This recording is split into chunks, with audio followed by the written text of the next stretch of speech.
Hello and welcome into Winging It, part of the Ringer Podcast Network. I'm your host, Annie Finberg, joined by Board in the House, number 15, Mr. Vince Carter. VC in the house. What's up? And we are so excited because, like I said before we started recording, we've been trying to book this guest forever. And thankfully, we were able to secure him between bookings and appearances. We have NBA Hall of Famer, 1993 NBA MVP Charles Barkley. Well, listen, all Vince had to do was call me. Don't be having no flunkies call TNT or anybody like that. He said flunkies. No, seriously. I mean, listen, TNT know better than to even bother me with some flunkies calling them about an interview or a podcast. Right. But right. BC texted me. I said, of course I'll do your podcast. So thanks for having me, guys. Yeah, thanks for doing this, man. We appreciate Especially it. During your time off. You mentioned you're in Arizona because you guys are between shows right now. Yeah, you know, the Clippers gave me an extra. I want to listen. They're making me nervous now because I picked the Clippers to win this thing. Right. But man, they're screwing around, and anything can happen in a game 7. So they gave me extra 3 or 4 days off, and I really appreciate it because I was sick of Atlanta. I was sick of working because man, this thing been incredible. Because I got to admit. I'm not going to lie. I thought they had no chance. And I don't want to get crazy because we're just in the Western and Eastern Conference Finals, but I thought they had no chance of that virus not getting down in Florida. And it's been amazing. Yeah. I thought the same. Yeah, you thought you like 1 or 2 cases, but I mean, they've done a great job. And the one thing, Chuck, I do like about it, and it's unfortunate, but to show how serious they are, you know, what they did with the Daniel House as far as, you know, putting him out of the bubble because of the mistake he made. I mean, they're just showing that how serious they are about this virus. And they say, you mess up, you have to go because you're going to put other people at risk. So kudos to them for that. Let me ask you. Sorry, go ahead, Chuck. Because, Vince, what would happen is, first of all, Daniel House, that was very selfish. Not just for him, it was selfish for him because they probably had to fire that young lady, and that's just really selfish. And he gonna get another job next year, and she gonna have to go back to the unemployment line. So there was just selfish on both parts. Yeah. But the reason the NBA is so nervous, can you imagine if the Lakers made it to the finals and LeBron and AD had COVID? It will ruin the integrity of the game. Same thing if Jason Tatum and Jaylen Brown and Kemba got it. So the NBA, that's why they're taking this thing seriously, because you cannot have the integrity of the playoffs challenged. Yeah. And I think they did the right thing with that. I mean, it was a rule and he broke it and he had to go. But I want to ask you guys, obviously it's unprecedented what they're doing right now. But like, Vince, as a player just out of the game, what was your initial reaction when you saw that he had the testing official in his room or whatever? I mean, like I said, it's fortunate, and you get the young guys not able to go out and enjoy life as NBA players in the bubble. So, but you know they're trying to accomplish something. I can see if you're a team that had no chance in the playoffs, but they were trying to accomplish something, and they were 4 or 5 games into the playoffs. You know, that's when it's time to focus in on your job. Mm-hmm. Yeah, and I agree with you, Vince. I'm like, yo, man, we'll our back is against the wall anyway. We put all them little dudes out there against AD and Brian. Right, you are power forward. You are power, yeah. And like I just like I say, it was selfish for his part, but like I say, I don't know the young lady, but she's probably got to get fired. Mm-hmm. I mean, that's very unprofessional. So I feel bad for her going forward because, like I say, he got kicked out the bubble, but he's a good player. He's gonna get his job. He's gonna get a job, correct? Yeah. So it was just selfish all around. Yeah, he'll get his, I don't know what he gets paid, but million something, I would assume, and then she's gonna be out of work, which is what's so scary and risky about those situations. You can say stupid, Annie. It's all right. Well, everyone makes mistakes, but that was a pretty bad one. How do you guys feel like his teammates, if you guys were his teammates, how did they handle that? Well, you're pissed. we're trying to win a championship. And he's an important part. He's an important part to their team. Listen, some of them teams, they were just going down to, so they're like, okay, we need some teams to scrimmage against. Mm-hmm. But the Rockets, I mean, think about it. Not only they've already lost their coach, so they were a championship contender. Now they lost their coach, so they're back to the bottom. Like, I don't even know how they're going to handle that situation, because I don't know how you can't bring. I mean, D'Antoni's the only person who runs that system. So what are you going to do going forward? That's what's going to be interesting. And like you said before, he'll get a job, but it might not be the job he wants now. Think about this, because if they bring in another coach that plays a different style, he might not fit that style where he's playing the big minutes again.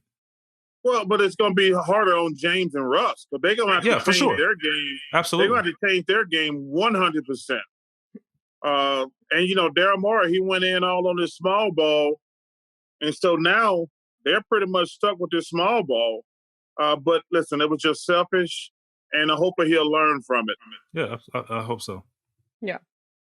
I want to talk about your time on television, not playing basketball, but on Inside the NBA. 20 years, I believe. How did you, and maybe you could give some advice to Vince with this, how did you make that jump so seamlessly from playing basketball to being a broadcaster? Well, my mentor is a guy named Dick Ebersol. He used to have, the NBA used to be on NBC, and he had started talking to me my last couple of years. He says, well, Charles, I think that you would be great on television.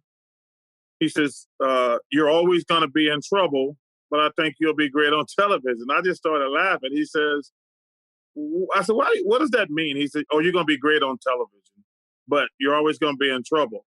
He said, because you do know when people want you to be honest, they really don't want you to be honest. That's true. He says, everybody say, be honest with me, but they only want you to be honest if they saying what they want you to say.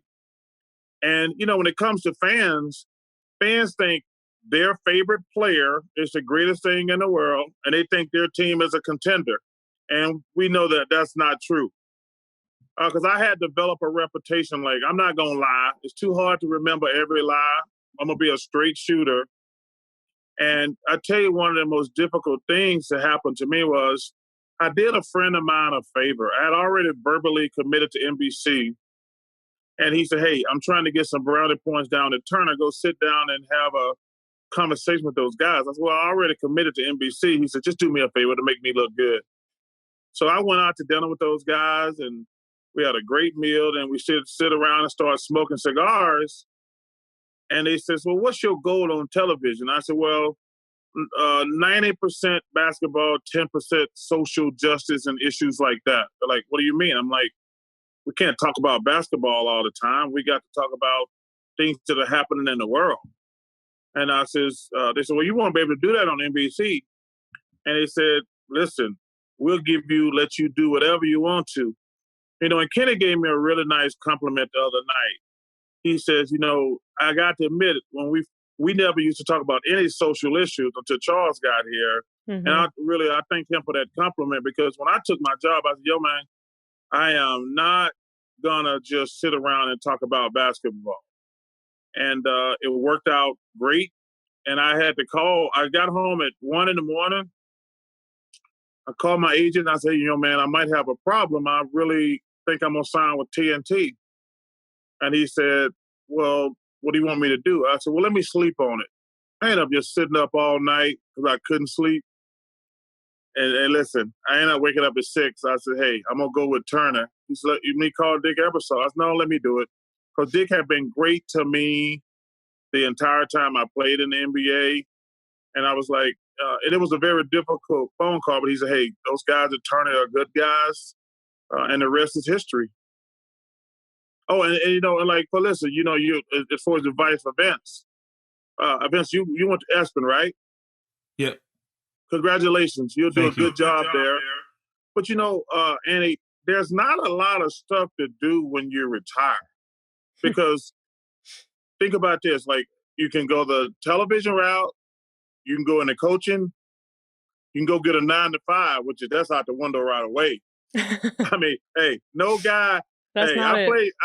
Nobody who ain't never worked 9 to 5 gonna go get one at 40. Say, hey, let me go out there and work 9 to 5 every day. Yeah, man. You know, and so I got a great opportunity, just like Vince. I didn't want to go into coaching. That's too much 24/7. I've had a couple opportunities to go into the front office. They wouldn't give me complete control, and I turned those down because I told them, I said, wait a minute, I know how this business works. If I take a job and I'm just in the organization, they're going to be saying Charles Barkley sucked at his job. And I said, unless I get complete control, I'm not taking it. I'm not leaving my cushy TV gig. And they always say, well, you don't have any experience. I said, well, I got enough damn experience to know to hire somebody with experience. I'm not going I'm not going to hire my Uncle Roscoe to help me draft pick and make trades and things. I said, one thing about the NBA, it's a very small world. Everybody knows everybody. And I said, if you give me control, I'm going to do this, but I'm not going to take a job where other people are telling me who can play, who can't play, what trades we're making.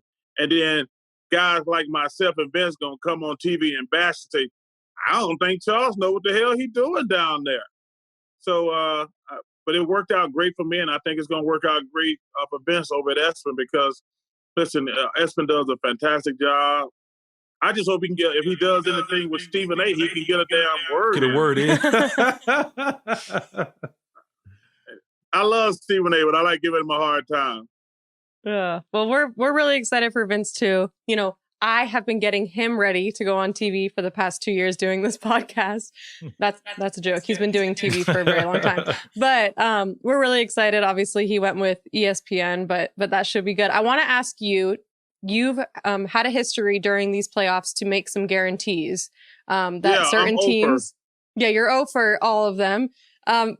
Just talk to me about that and how you are so confident in making these decisions and then they kind of fall flat. Well, the thing about our job, you have to pick a winner. I mean, and I started guaranteeing, hey, they're going to ask Vince, like tonight if he was working, they're like, hey, we're going to win between the Celtics. They asked me that earlier today, Chuck. I was like, that's just part of your job. And then we start, the internet I said a guarantee one time, and then people started sending these funny things in about my guarantee. And one thing about TNT, they're like, yo, man, we getting so many. See, I don't do any social media. And but I see all these tweets and everything pop up and people are making fun of me. So we just took it and ran with it. And it just happened to be that I'm over. And you are owning it, which is great because I think, and one thing Vince has taught me is to not take criticism hard, and you really just got to own it. And I think you were doing that. Well, listen, first of all, you can't take this stuff personally. You have to pick a game. Yeah. Listen, I've been in this for 20 years. You're going to be wrong a lot. The notion that you're going to get every series. Listen, anybody thought Miami was going to beat, most people thought Milwaukee was going to win that series. Everybody picked the Clippers to win this series. Everybody picked the Lakers to win. I'm trying to think, other than Milwaukee, I don't think there's been an upset. So, listen, you have to make a prediction. Sometimes it works out and sometimes it doesn't. But you can't try. One guy I hate is Skip Bayless. I was just about to ask about him. I hate that dude. So what drives me crazy is when he misses a game, he gives you, instead of saying, hey, I was wrong, he gives you an excuse that everything the team did wrong to lose. I'm like, yeah, that's why they play the game. We're just kind of guessing who's going to win going in. But if you're going to make a prediction and then get on TV and say, well, this is why they lost. I'm like, yeah, we know why they lost. But you got to be man enough or woman enough to say, hey, I was wrong. Yeah. So listen, you have to pick games, and sometimes you get them right and sometimes you get them wrong. I don't even think it's a big deal to get them wrong.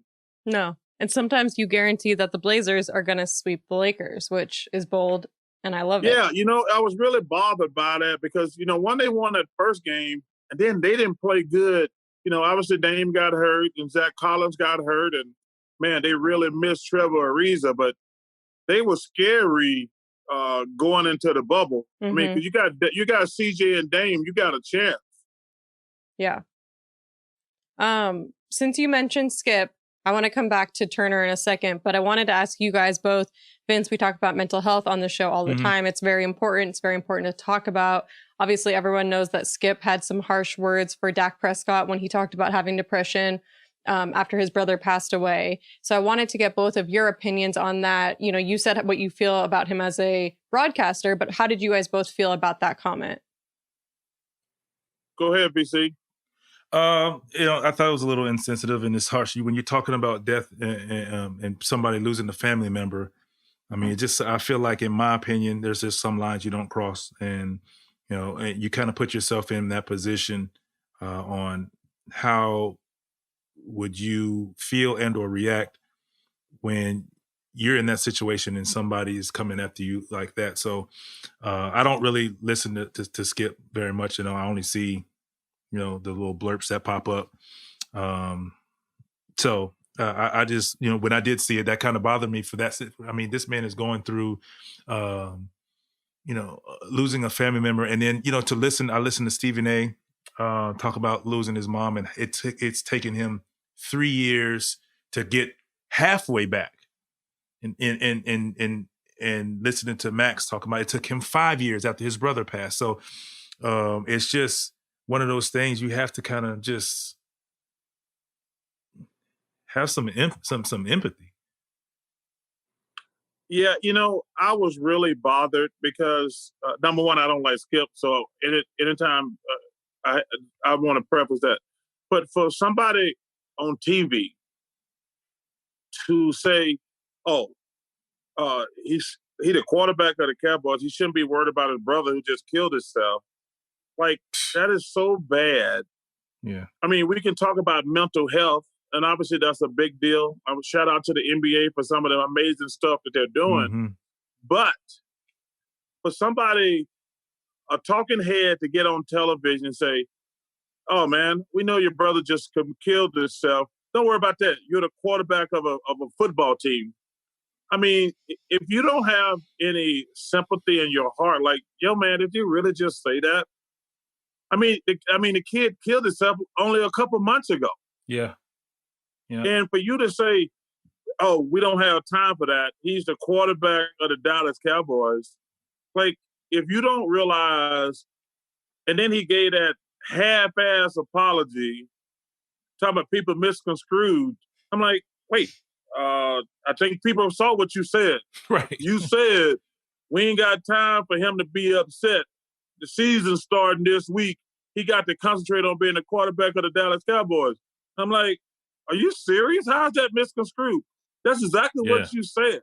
The death of his brother don't matter because the most important thing, him getting ready for a football game. So I was really bothered. And listen, I really try to, I don't talk about guys' private lives. I don't. That's just like, I have two good rules. I never talk about guys' private lives unless they bring it out and we have to discuss it, which is very rare. And secondly, I don't think it's appropriate to say somebody should get fired because I think that television is so powerful. And if you start the rumor that a guy should get fired, you're just pouring gasoline on the fire. So I think it's inappropriate to say, you can say a guy's not doing a good job, but when you say, "Oh, I think he should be fired," I 100% disagree with that when guys say that. Because it could come back to bite all of us in the ass. What if somebody say, "Hey, I think Annie and Vince and Charles suck at their job. They should get fired." I mean, because it's all what your preference is. But I don't think you ain't gonna never hear me say something about a coach should get fired. Never. Yeah, I think Obviously, everyone sets their own boundaries for their jobs, but I think that those are two great boundaries to have because, for you, it just sets up the paths you want to take and the ones that you don't want to. Yeah, but you got to understand, some of these guys, they make me so mad because they let these jobs go to their head. Mm-hmm. They'll say, well, he's a bad quarterback. I'm like, you actually ever played quarterback? Never. No, of course you haven't. Yeah. He's like, he's not a good NBA player. I'm like, how do you know that? He's in the NBA. He may not be a great player, but he's pretty damn good. Or he said he's not a good pitcher or a good hitter. I think you have to really be careful. I know they give us a platform. Like I always say, there's no bad players in the NBA. All those guys in the NBA can play. Are they all KD, LeBron, Vince Carter, somebody like that? No.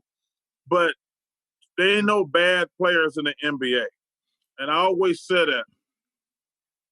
And I'll say, I want to add to that, the one thing that would bother me when I would read people's comments on players, like you say, and they were like, man, please, I get out there and do better than that. And I always say, I always say, the game looks easy when you're sitting on your couch, until you go to a game live and you see how big, strong, fast these guys that you consider terrible players are. You watch the game and we always see highlights and we talk about the elite, but we don't talk about some of these other guys who don't get an opportunity to play. But if they walk on in any gym in the world, they're pretty good players and they will dominate a gym. I agree with that. We had when I hosted this show with Kent Bazemore, we had Jeremy Lin come on and he talked about how so many people were like, you're horrible. I can beat you at basketball. You're terrible. I bet you 10 grand that I can beat you in basketball. And he'd be like, all right, cool. Like, let's meet up. Where do we meet? Yeah, let's see. I'll bring 10 grand with me. No problem. Because people really don't understand, like you said, even the worst player in the NBA is far more elite than average Joe sitting on his couch watching. Mm-hmm. Oh, 100%. And one of my favorite things is so obviously living in Phoenix, I know a lot of pros in golf. And listen, there's a million household names here, but there's guys who are not household names. And my friends be like, I think I can beat him. I says, well, I'll back him if you want to play for money because he just he don't hit it far enough or he don't have a good short game. But you can't beat a pro in a sport. You can't beat a pro in a sport. That does it every day, whether they're playing or not. Yeah. Yeah. I was like, you don't understand. These are pros. They have gotten, like in high school, there's a lot of high school players. Right. In college, there's a lot of college players. When you get to the NBA, most people don't even realize there's a little over 400 players in the NBA. 400. I said, wait, you think you one of the best 400 players in the world? Hell no. So this Monday morning quarterback, I'm betting this guy, I'm betting this guy. I said, yo, man, these are the best 400 players in the world. You're not better than them. So you just sit there, watch and cheer and shut the hell up. I know this is going to be a stupid question after what you just said, but Vince, do you think there's a chance you could potentially beat a professional golfer or just keep up with one of them? Could you keep up?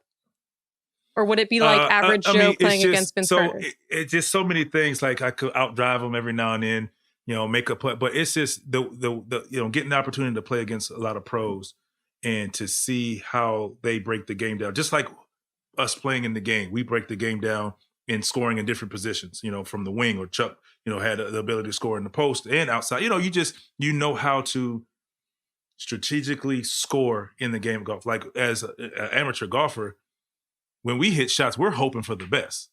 They're saying, I'm going to hit it in that spot right there. Mm-hmm.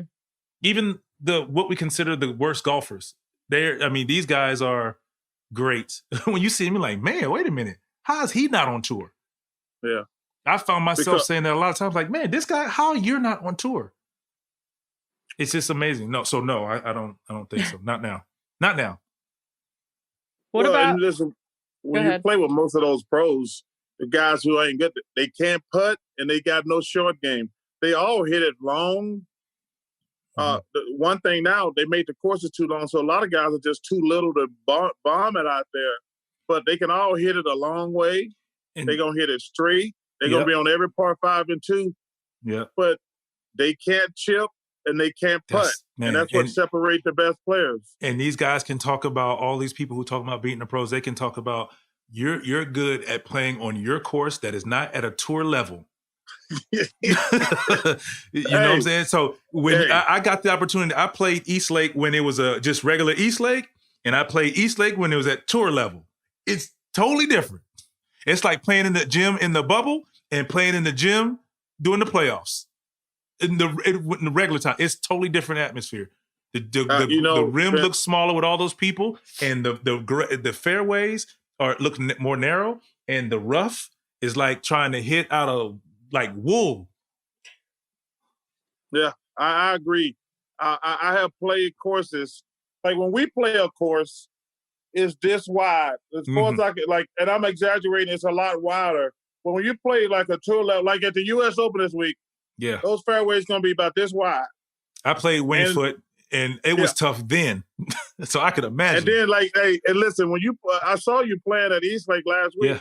Yeah. When you hit a ball in the rough, you have to be careful walking over there because it goes down to the bottom, and if you ain't paying attention, you could step on it.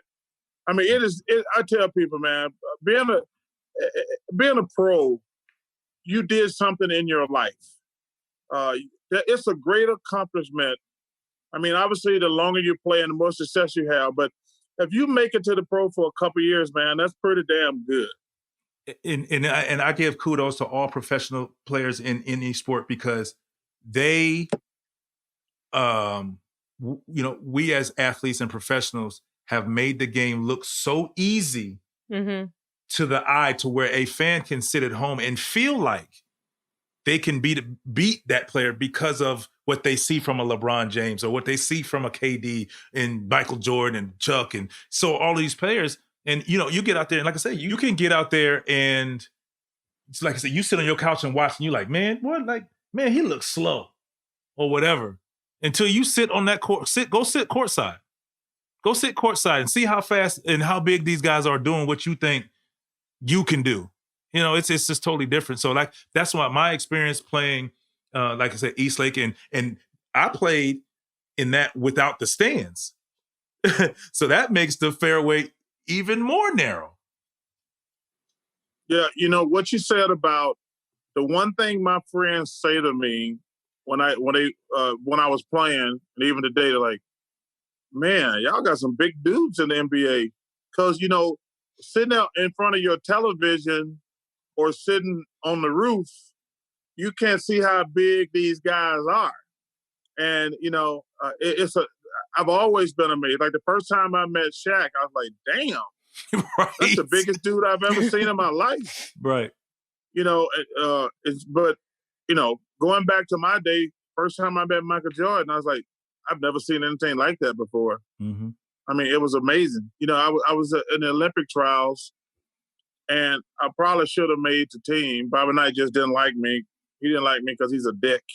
But so, we invited like 120 players to try out for the Olympic team. And they went 100, 120, 100, 80, 60, 40, 20, 16, 12. So I made it to the final 20, and driving to the airport, it was me, Karl Malone, John Stockton, and Terry Porter. And I went back to my college, and John Thompson, rest in peace, one of the greatest men I've ever met in my life. Rest in peace, Big John. He called my coach and he said, Sonny, I just want you to know that Charles was the second best player here. He probably should have made the Olympic team, but Bobby just didn't like him. He didn't have a reason, he just didn't like him. And my coach said, John, I really appreciate you taking the time to tell me that, blah, blah, blah. So he hangs up the phone and he says, Charles, I thought you were the best player in the country. Well, I said, I'm not. I said, Coach, let me tell you something. There's this black dude from North Carolina. I ain't never seen nothing like it. And at this time, we're like sophomores in college. Wow. I said, Coach, let me tell you something. I ain't never seen nothing like this dude in my life. He is a little taller than me. He's really lanky. He's really black, but he can outrun everybody. He can outjump everybody. And I never seen anything like it in my life. He says, what's his name? I said, Michael Jordan. I said, we hit it off really good. For some reason, we liked each other. I think that we both small town guys. But I was killing these dudes. He was killing these dudes. But yeah, Coach, I wasn't the best player there. That black cat from North Carolina is the best I've ever seen. And like I say, at this point, he's just a sophomore in college at that time. I'm just going to say, is it crazy to think about, because I know actually Vince has similar stories with Kobe playing against him when they were younger, but is it crazy to think about like saying all this about MJ and now like Michael Jordan is Michael Jordan? Well, well, first of all, even as great as I thought he was at the Olympic trial, I didn't think he was going to be the GOAT. Right. I mean, I was like, he took it to a whole nother level. And I think the one thing you notice if you watch The Last Dance, like when the Pistons beat him to a pulp every year, he would ask Tim Grover, how much time you want off? And Michael would say, I'll see you tomorrow. That's one of the reasons. Listen, Kobe's the closest thing I've seen to Michael. And then LeBron. And those are the 6, 7, 8. Michael's 1, and I got Kobe 6 and LeBron 7 in my 10 greatest players ever. But I ain't never seen anything like the closest I've seen to Michael is Kobe. And I consider LeBron as great as he is. I think he's more of a Magic Johnson type guy because those other two guys will kill you. They're not worried about having friends. They're not worried about having friends. They're not worried about what anybody think of them. They just want to kick your butt, plain and simple.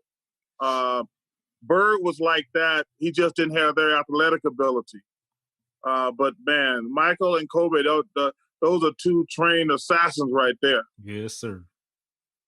Hey, Chuck, I always wanted to ask, we were talking about how people, when they see you, oh man, I didn't think you, were that big or that strong or that fast. You jump that high until they see you in person. For you going through your career at 6'6", would you say? How tall do you say? You 6'6". And I'll say that for me. I'm 6'5.5", man. Quit outing me on TV, brother. So I'm saying for you, so I'll say for the first time I saw you play, and we were like the same height, it was like, I know you hear this all the time, but it was amazing to know that we were the same height, but you played the power forward position like you were 6'10". And that says a lot about obviously you and what you brought to the table. But you would hear that often about, man, that's it? This is all you got? How did you react to that? It's so funny. It's so funny you said it because I was doing a thing for Nike the other day, and they were like, because they were having us talking to the young guys. Mm-hmm.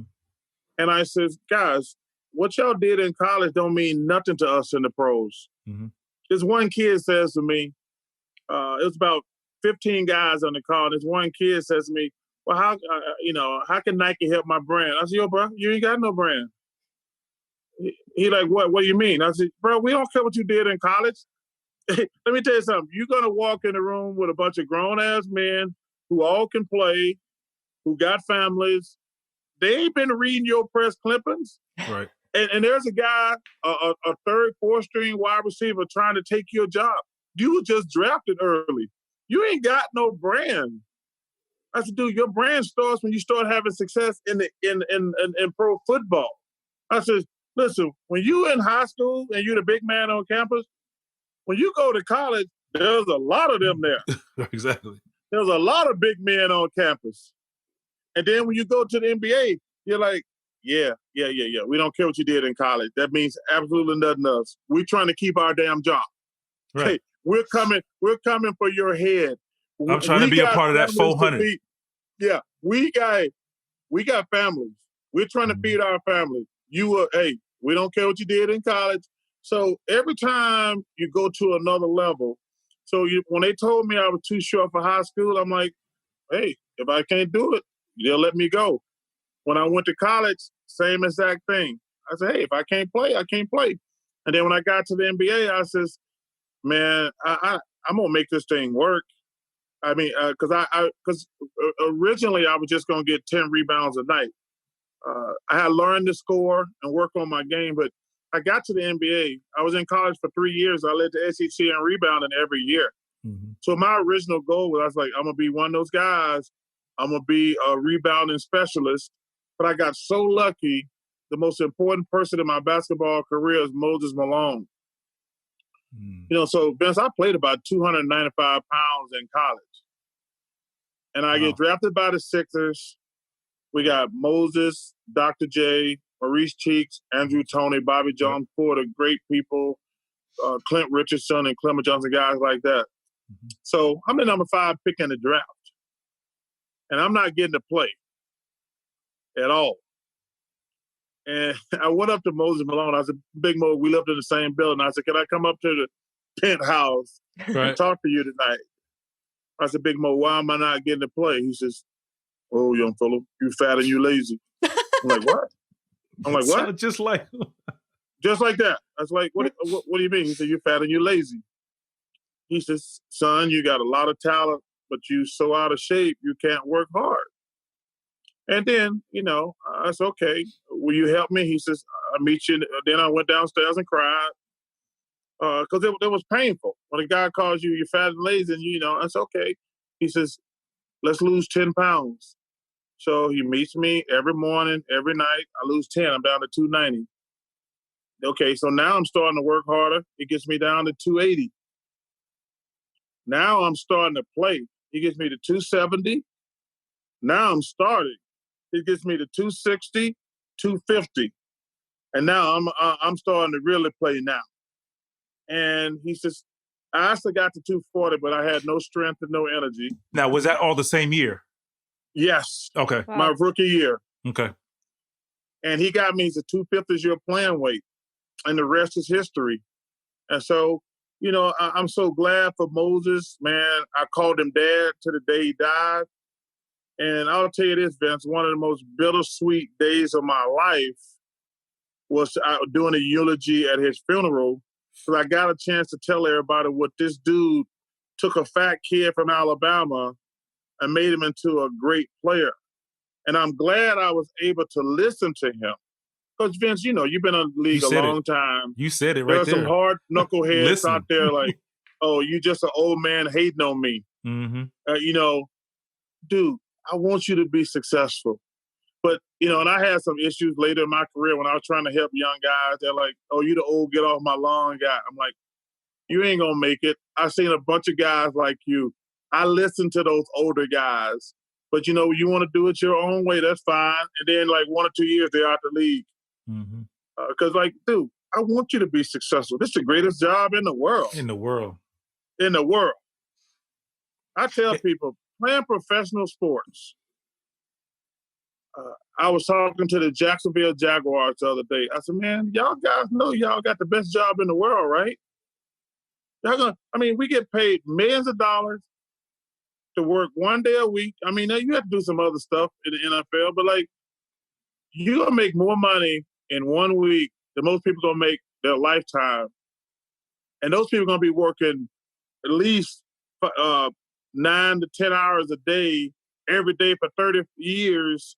And you're going to make more than they make in a year sometimes. So, man, you guys, I do anything in my power to stay in this league.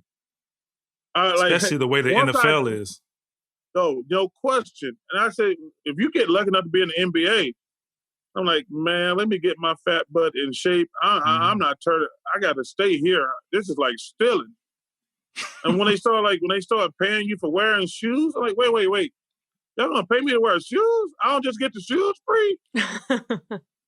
Then they start giving you $200 a day per diem? Mm-hmm. I'm like, are you serious? Then you get paid No. to endorse that drink? I'm here to stay. Yes. I'm here to stay. I ain't going nowhere. Right.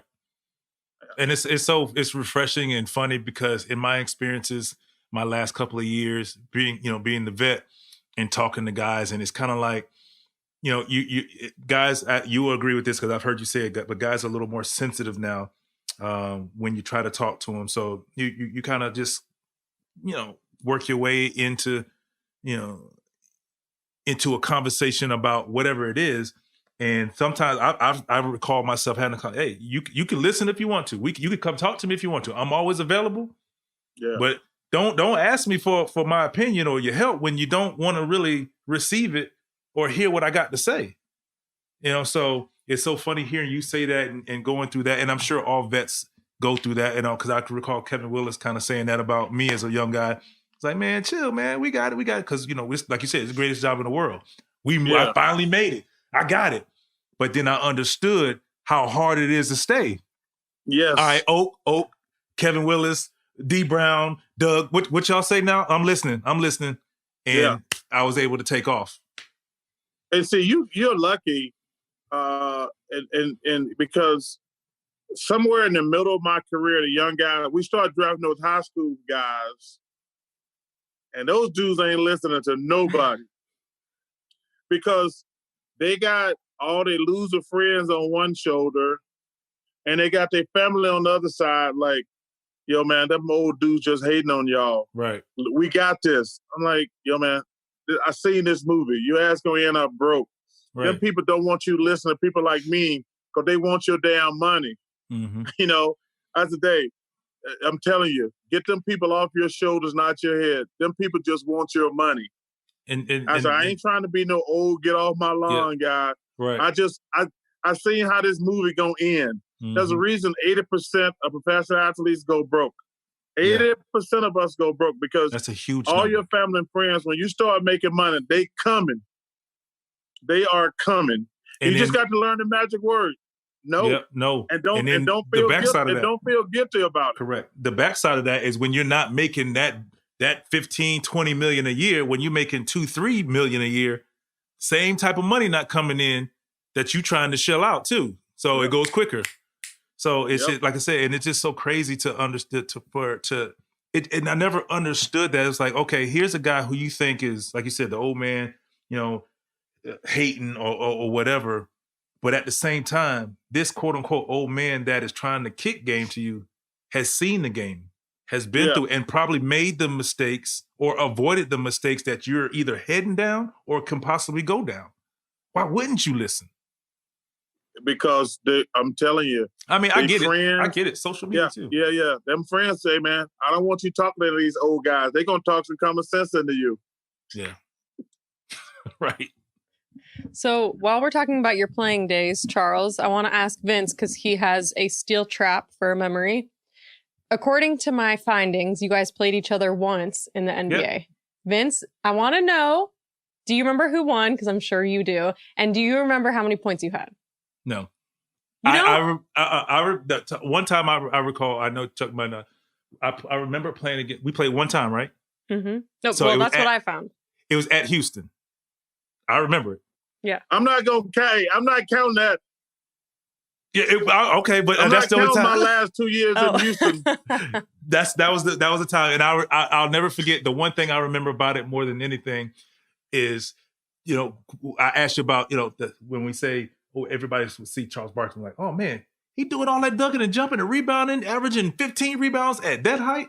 It was one of those because you get to the NBA, you start seeing these guys and the reality of us as college. You look at it like, man, please, I can be that. I can be out there with these guys, and then you get there, and be like, whoa, wait a minute. Yeah. And it's an adjustment period. You're good, but are you good enough to last here? So one of the proudest moments of that game I remember was a tip dunk. Chuck was going to get the rebound, and young Vince at 21 years old going to tip dunk over him. and it was no big deal to him. And for me, I was like, bro, you know what I just did? Oh, you know that? Like, it was one of those moments. So that's what I remember from that game. I think we lost that game, honestly. I tell you what, man, my last 2 years, one thing that I talked about you when we did the little tribute to you, I said one thing that amazed me about you, how you went from high flyer to a jump shooter. And that tells something about you as a player, because every player can't do that. Yeah. When I started losing my being able to jump and explode, I really felt like 6'5" out there. Mm-hmm. You know, I saw it happen to Larry Johnson when he hurt his back and couldn't jump Yes. anymore. Yes. Like when he can explode, you can be grandmama. But then when you can't jump, you're like, oh, that's Larry Johnson. Right. And my last 2 years, basically, it was so frustrating for me because guys who couldn't play was kicking my ass, which is the worst thing in the world for a player. Like when guys can't play, and I'm sitting there looking at real quick, Chuck, let's say that when you say that, you're talking about an NBA player talking about an NBA player. You ain't talking about no fan talking about no NBA player. I just want to I'm talking about the guy sitting on the bench. Right. But as an NBA player, game, I'm like, correct. This dude is kicking my ass, and ain't nothing I can do about it. Mm-hmm. And you know, Vince, like it's like your first 10 or 12 years, you're like, they can't do nothing against me. Right. Don't you dare put him on me. They just got the hope I miss. Right. Like, unless I'm playing against Bird, Karl Malone, Kevin McHale, Patrick Ewing, David Robinson, like Michael, and obviously Max does that. Like, I'm going to be the best player on the court that night. And you can count those guys on a hand or two.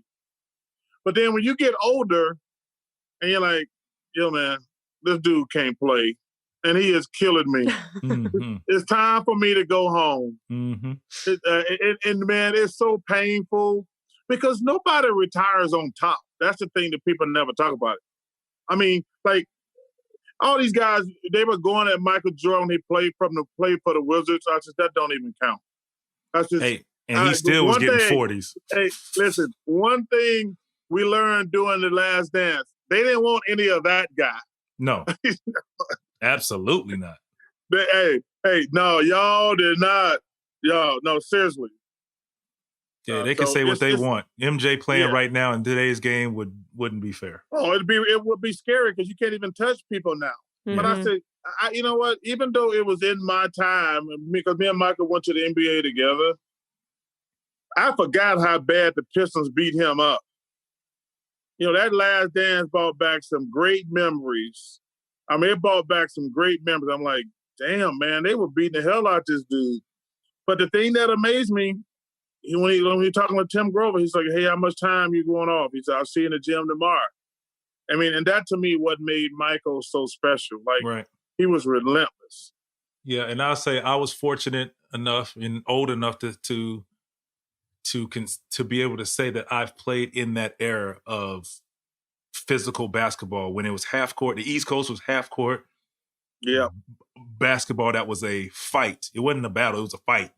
When they could put the hands on you cutting through the paint. I was a part of that. I've gotten to see the change from then to now. And it's just amazing, you know, seeing when the zone was implemented, it was like, man, this is, you know, I thought it was softening the game up a little bit, but you know, it is what it is. You know, it's interesting you say that. Like when we played in the Eastern Conference, we didn't respect anybody out west except the Lakers. They were all playing that finesse basketball. They didn't have a lot of tough guys. I mean, the Lakers were obviously the cream of the crop. But like when we would take that 2-week road trip, it was like spring break. I mean, all the other teams suck except the Lakers. They had Magic, Kareem, James Worthy, Byron Scott, those guys. But the rest of those teams, we're like, because you're in the East. Was Phoenix still playing up tempo like that at that time? Oh yeah, yeah. It was easy to play against those guys. Right. And but man, the East, them boys didn't mess around. Yeah. You know, obviously the Pistons and Celtics were great. You know, even going to those boys in New York would beat the hell out of you too. Yeah, man. Yeah, even the Hawks. When the Hawks had Kevin Willis and Dominique and Doc Rivers and those guys, man, it was a war when you came to Atlanta. Yeah.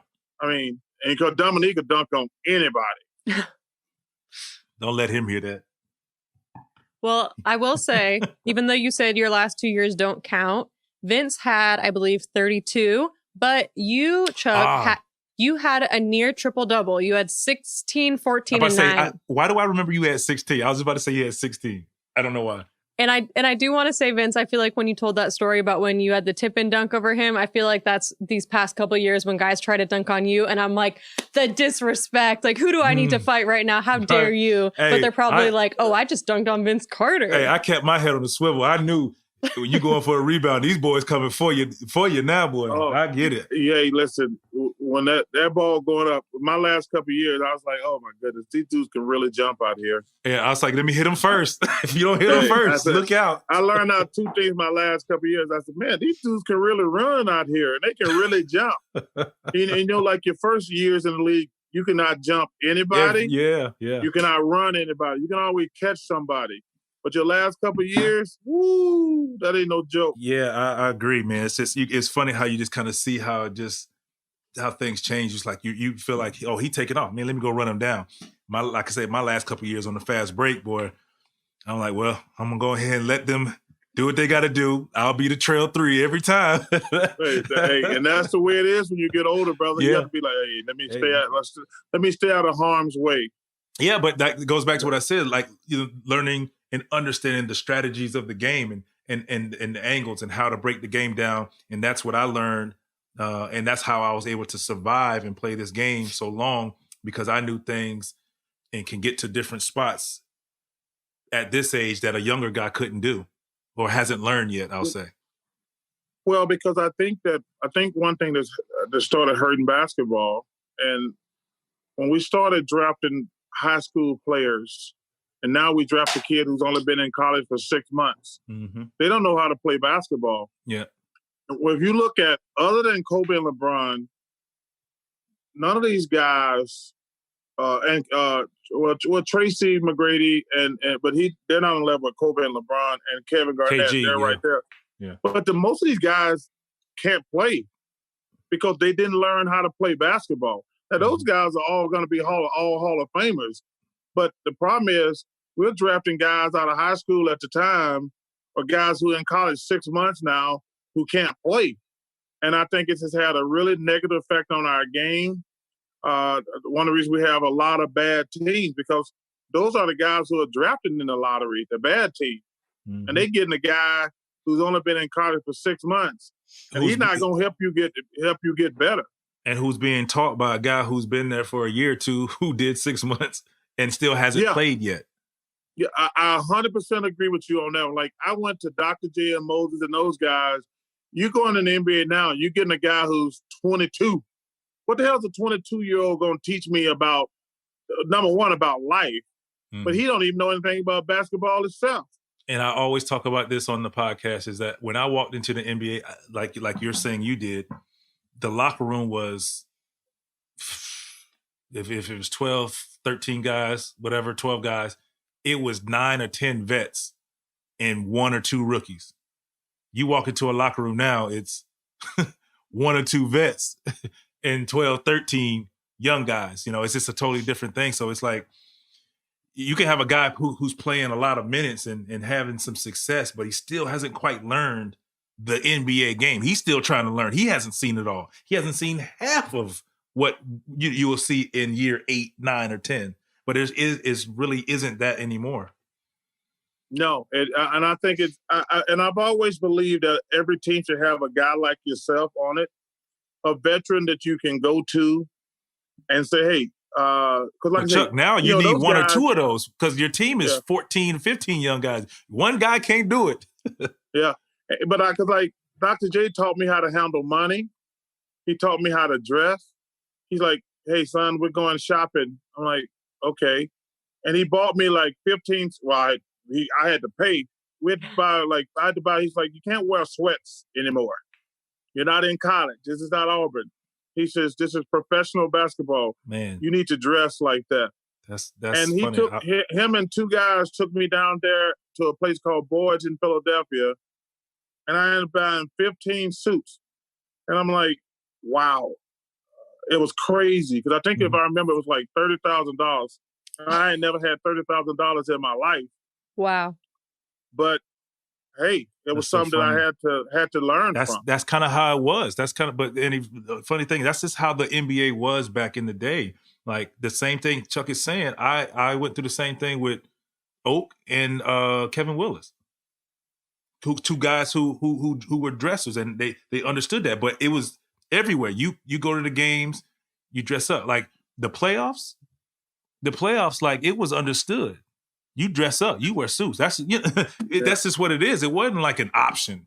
It wasn't options. Yeah. If you didn't play, you dressed up. It wasn't an option. It's just kind of the way it was. But that's just because it was so many veterans and guys who have been taught the game and how the game, the level of professionalism. Not that it's not professionalism now. It's just the way the game is now is totally different. That's all. Yeah. I loved some Vince in one of those baggy suits. Loved it. That was it. I'm trying to find, Charles, a picture of you in your suit. So if you have one, will you send it to Vince? Because I want to use it for the show. I want to ask you about doing TV the way that you do it. Part of the reason I love to watch Inside the NBA is because I feel like I'm hanging out with a bunch of my friends, which is, the best thing. But I want to know, have you and Shaq ever gotten into it so bad where you were like actually fighting? No, he gets so mad because he doesn't know anything about basketball. Do you actually believe that he doesn't know about basketball, or are you mean like strategy only? Strategy. A strategy. Like I say, he's always been the biggest, strongest person in the on the court. But you can ask Vince, like, okay, he don't guard all the guys the same. He has to have a strategy against different guys. I had to have a strategy against different guys. And when we're discussing strategy, he always gets mad and say, well, I got 4 rings. I'm like, yeah, I understand that, dude. That's not the point of the discussion. We're talking strategy.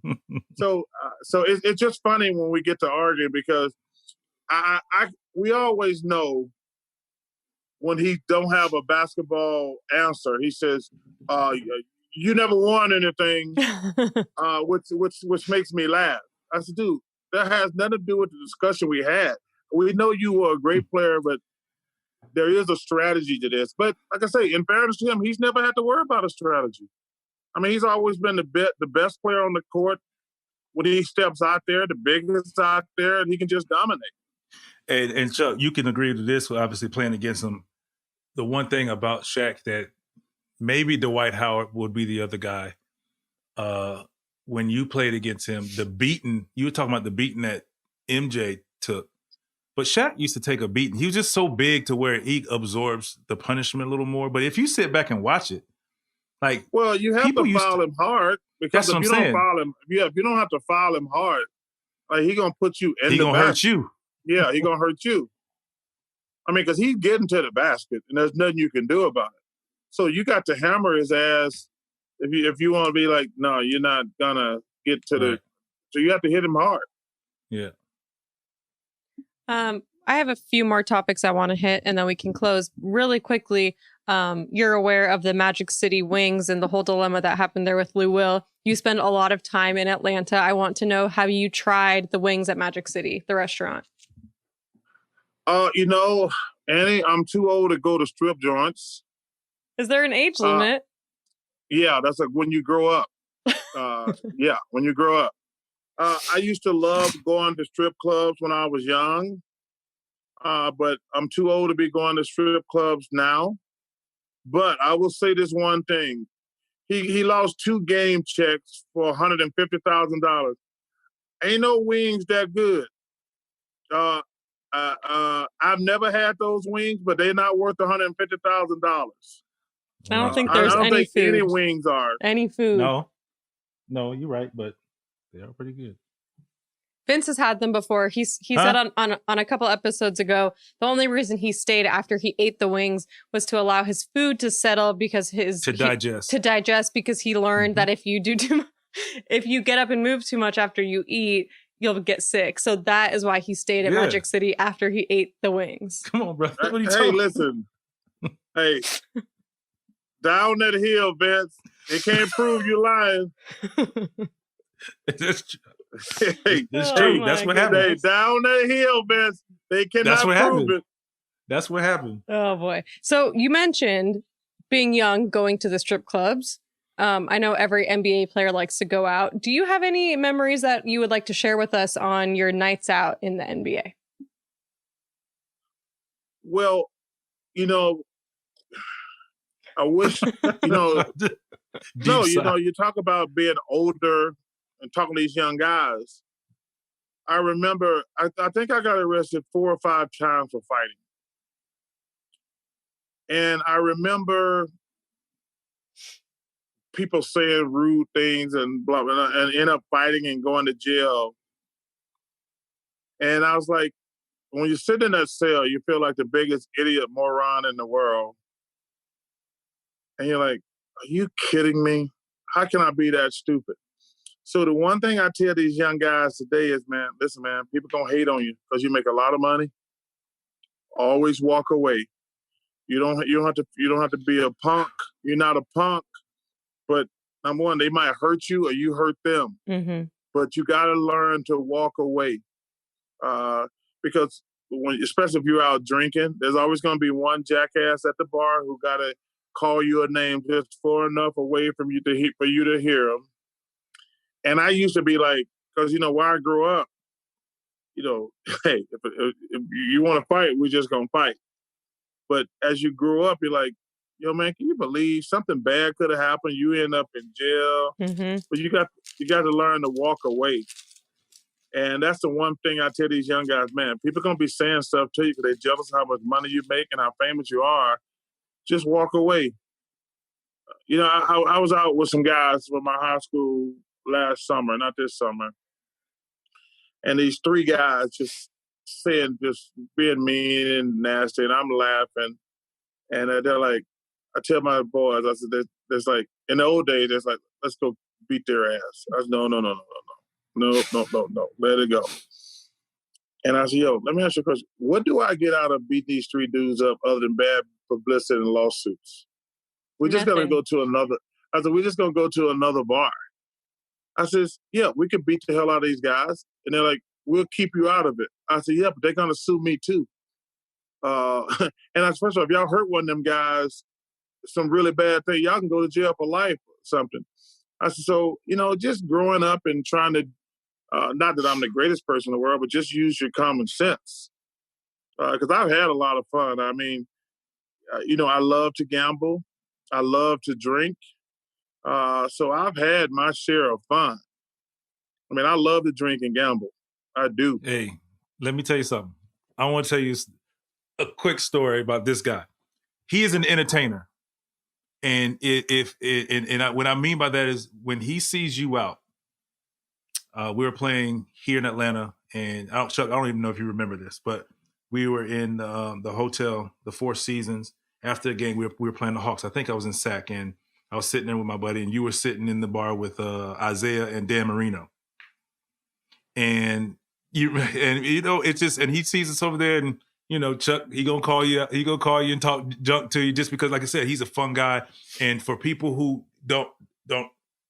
who's never really seen him out and just see him on TV, and you think one thing, one of the best times of my life, one of the best times was that night hanging with this guy, and like I said, just drinking and talking junk and just hearing old stories about they're just in a lot of things really.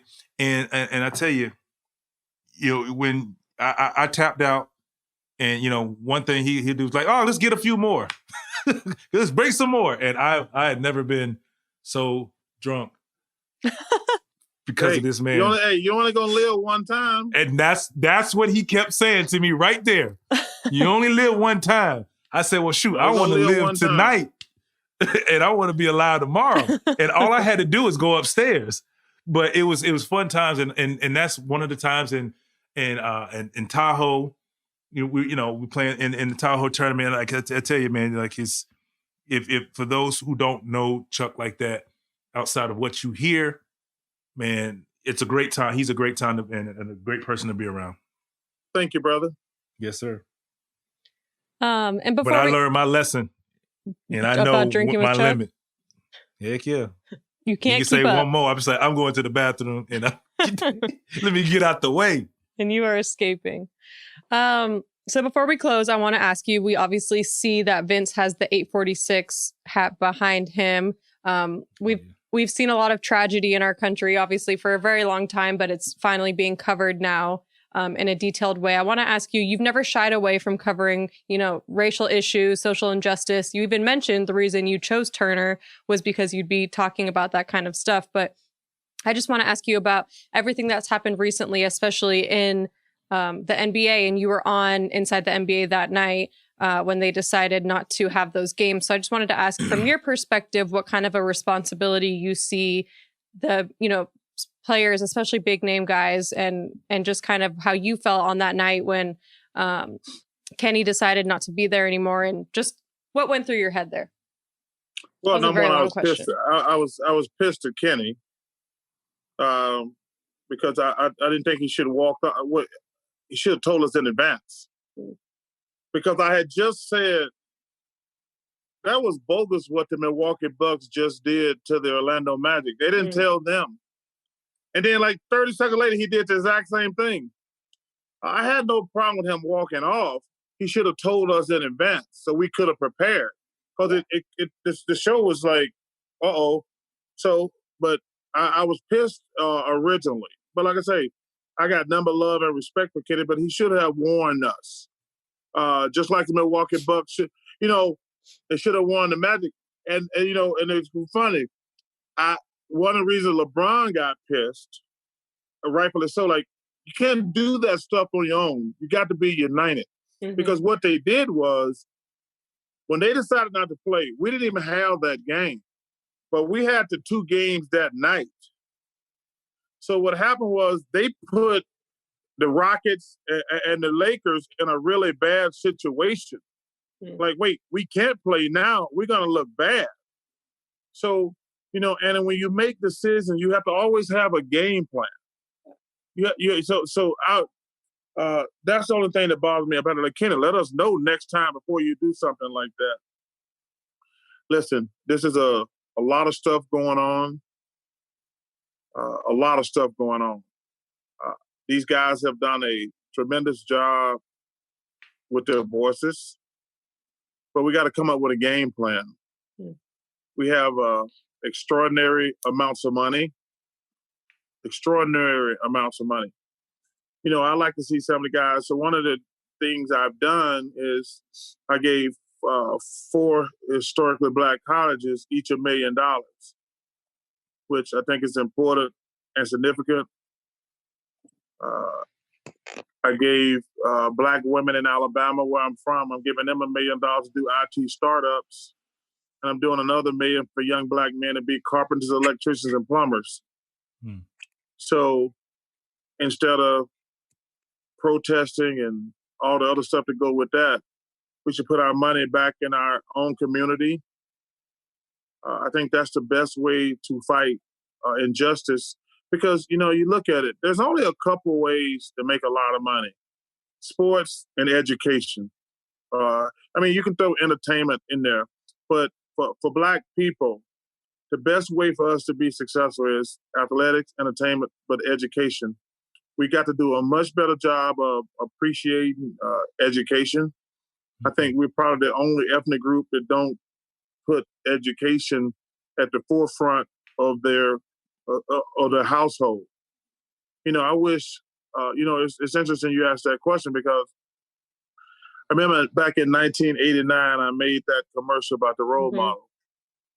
And I remember when I went to Nike, I said, hey guys, I want to make this commercial about the role model. And the first thing they said, you're fucking crazy.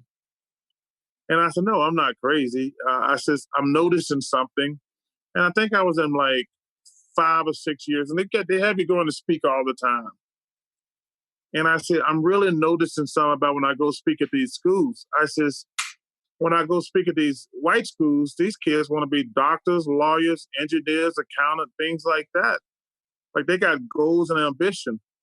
And I said, when I speak at these predominantly Black schools, 99% of these kids think they're going to play pro sports, and they ain't got no chance of playing pro sports. And I says, so I want to do this commercial. They said, you're going to get killed. I said, dude, y'all know Chuck. Chuck ain't worried about what people think about it. I said, but I guarantee you the commercial will be a success. We did the commercial, and Nike came back to me like 2 years later and says, 90% of the letters we get from parents are positive. I said, I told you. But the main thing I wanted to do was start a debate because I know the media, they're idiots. They were going to try to blast me. And I'm like, no, I wasn't trying to take no blame or responsibility for being famous. I'm trying to start a debate. But these young Black kids, they got to know that they can be doctors, lawyers, engineers, teachers, firemen, policemen, accountants, things like that. So I really was happy with it. And I tell people, even to this day, that's probably the one thing that I'm more proud of than anything I've ever done.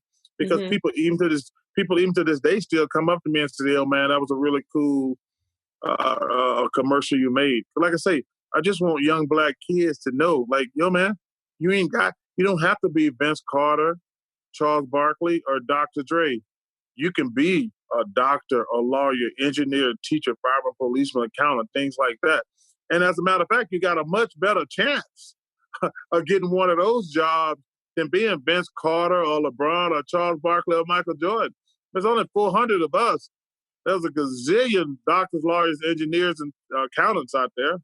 Yeah, I have that commercial on here. I was not around then, but I think it's really cool what you did. Yeah, it's a little past your. That wasn't. Wait, how old are you anyway? How old are you anyway? I will be 29 in a few weeks. 29. Okay. Yeah, you missed all that stuff. I did. That was right before I was born. But you missed the glory years. From what I've heard, that's huge, and I know that we've had plenty of conversations on this show about giving back and kind of what the NBA and what we can all do. We had Renee Montgomery on, who, as I'm sure you know, she's taking a year off just to raise money for one HBCU, which I think is phenomenal. Hey, Chuck, what were the 4 HBCUs you donated money to? Morehouse and Clark in Atlanta, Mm-hmm. Miles College in Birmingham, and Alabama A&M in Alabama. Okay. Yeah. Dope. And I know we've shouted them out before, but obviously, Tony and Jamie Ressler or Jamie Gertz and everyone else at the Atlanta Hawks, because we were kind of one of the first teams and arenas to say we're going to make our facility into a voting precinct. And ever since the Milwaukee game, a lot more teams are joining that, which I think is great. I think it's great. Yeah. And it's not, I mean, it's like I say, it's great to be the first, but I think the domino effect it had because of that night. Yeah. Now players are like, all right, you want to do something? Open an arena and make sure we can vote. Make sure, and they responded. They had to. When you have the LeBrons and your superstars coming into your office or on that phone talking about, okay, you say, when you sign me, you say whatever we can do, whatever we can do to help. Okay, well, this is what you can do to help. This is helping. This is helping not just me. This is helping this organization. This is making us aware. This is showing our community that supports you, Black, white, or otherwise, that you have their back. Yeah. Point blank. Yeah, it's been great to see so many other teams and arenas joining in, and hopefully more steps moving forward. But it's been a good step. So, Charles, thank you so much. Yes, everyone has to vote. In fact, I can help you with that. Let me make sure I have the right thing. Everyone listening, like Vince Carter just told you, you have to vote, and I can help you if you text Hawks to 26797. Super easy. They'll get you all signed up to vote. You can find your precinct. You find out if you're registered, how to register. I mean, it's made the process really easy, and that's not just a plug for the Hawks, but it's so important. And I know a lot of people have a hard time finding the information. So 26797 to Hawks, and you will vote. And I just want to add one last thing. I think the Chuck, I know you were on the show, The Arena with Kerry, Champion, D Wade, and Draymond. I thought that was phenomenal. Yeah. What they were doing and the awareness and shedding light on issues, and for a lot of positive Black entrepreneurs and just Black folks in the community trying to do better and bring awareness and raise awareness in the community. So I thought that was great what you guys did on that show. Well, man, I appreciate it. I told you that goes back to what we were talking about earlier. One thing I can say about TNT, I see, I try to walk a fine line between because people don't want to talk about issues all the time. Mm-hmm. So you have to be very selective because, I keep saying this, I'm looking for allies. I don't want to alienate people, and that's a very fine line. We need allies. We don't need to alienate people, and I hope people understand the difference between being an ally and alienating people. And that's a slippery slope we're on right now. We need help. We need allies. Well said. Most definitely. Well, Charles, thank you so much for your time. I know there's a lot going on right now, and you are on your vacation in Arizona watching this Miami-Boston game. So we appreciate you so much. He in Arizona. He down there in Arizona working on his handicap. Watch out. That's exactly right. Hey, listen, I'm not even worried about this game. I just can't wait to see this game 7 coming up. So we're good. Yeah. Yes, definitely. Hey, thank y'all for having me.